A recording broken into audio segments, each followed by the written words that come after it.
بڑی تعداد میں کرنسی پکڑی گئی بھارت کی وہاں پہ فنڈنگ ہوتی ہے، وہ وہاں پہ انتشار پھیلاتے ہیں یہ لوگ، اور یہ پولیس کے اوپر فائرنگ کر رہے ہیں، یہ رینجر کے اوپر فائرنگ کر رہے ہیں، ہمارے نوجوان بھی شہید ہوئے ہیں۔ تو یہ معاملہ افہام و تفہیم سے اور عقل و دانش سے حل کیا جا سکتا ہے۔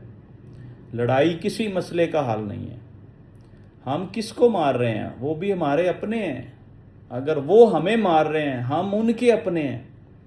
ناظرین، غلط اطلاعات آ رہی ہیں، میں آپ کو ایک چیز بتاتا چلوں۔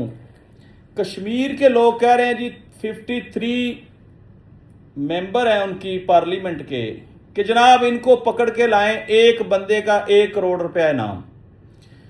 کچھ لوگ کہہ رہے ہیں جی صدر آزاد کشمیر کو پکڑ کر لائیں تو 10 کروڑ روپے انعام۔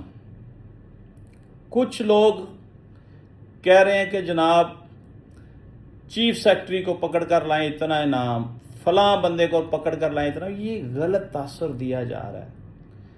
یہ آئی جی آزاد کشمیر کے سر کی قیمت 10 کروڑ روپے لگا دی ہے۔ سوری، میری بات بھلے کسی کو بری لگے۔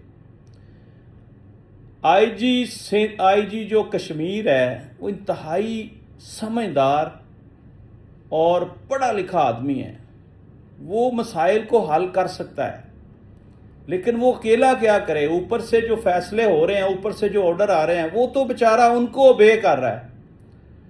لہذا میں جو دیکھ رہا ہوں اگلے 24 گھنٹے میں، وہ بہت بڑی خون ریزی دیکھ رہا ہوں۔ ناظرین، یہ ہونا نہیں چاہیے۔ ہماری حکومت جو ہے اس معاملے میں سنجیدہ ہو کر اس مسئلے کو حل کرے۔ اس وقت سی ایم ایچ ہاسپٹل جو ہے راولہ کوٹ، اس میں زخمیوں کی بھرمار ہے۔ ڈی ایچ کیو ہاسپٹل ہے، اس میں زخمیوں کی بھرمار ہے، اور یقین کریں روز شہادتوں کی اطلاعات آ رہی ہیں۔